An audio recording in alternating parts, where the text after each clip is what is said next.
नमस्कार मित्रांनो, रामकृष्ण हरी.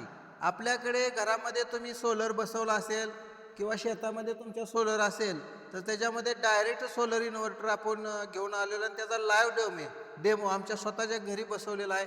त्याचा मी तुम्हाला दाखवणार आहे. आता बघा, या ठिकाणी आपल्याकडं ऑनग्रीड सिस्टीम आहे.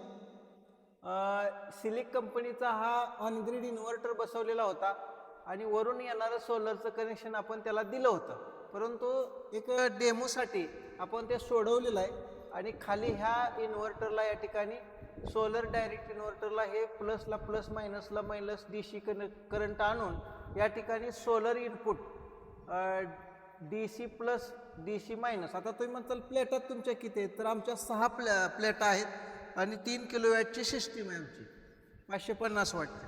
तर त्याच्यावर पुन्हा काय केलं आहे आपण, ह्या 2 वायरी तशाच ठेवल्यात.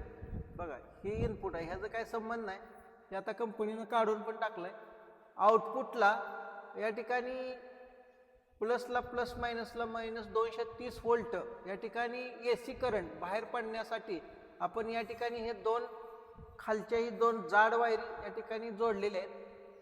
278 277 करंट या ठिकाणी जनरेट होते. दिवस आहेत जुलै महिन्याचे, ढगाळ वातावरण आहे मित्रांनो.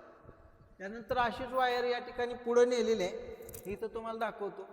इथं आपण ऑटो चेंजर बसवलेला आहे. ऑटो चेंजरचं काय काम, समजा संध्याकाळ झाली तर ऑटोमॅटिक हा सोलर बंद करून तुमचं घरातली पण म्हणजे MSCBची लाईट घेतो.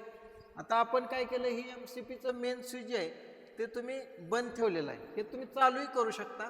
चालू केल्यानंतर तुम्हाला संध्याकाळी ही गरज आहे चालू करण्याची, कारण का संध्याकाळी लाईट आपल्याला सोलरची भेटत नसते. तर आता आपल्याला दिवसा सोलरची लाईट आहे ती मोफत आहे, ती आपल्याला वापरायची आहे. आणि बऱ्याच वेळा काय होतं, हा जो ऑनग्रीड इन्व्हर्टर आहे ना, तो काय करतो की लाईट गेल्यानंतर खालचं सगळी लाईट बंद पाडतो, सगळ्यांना माहिती आहे. पण आता इथं असं होत नाही, लाईट गेली अथवा आली तर दिवसा मात्र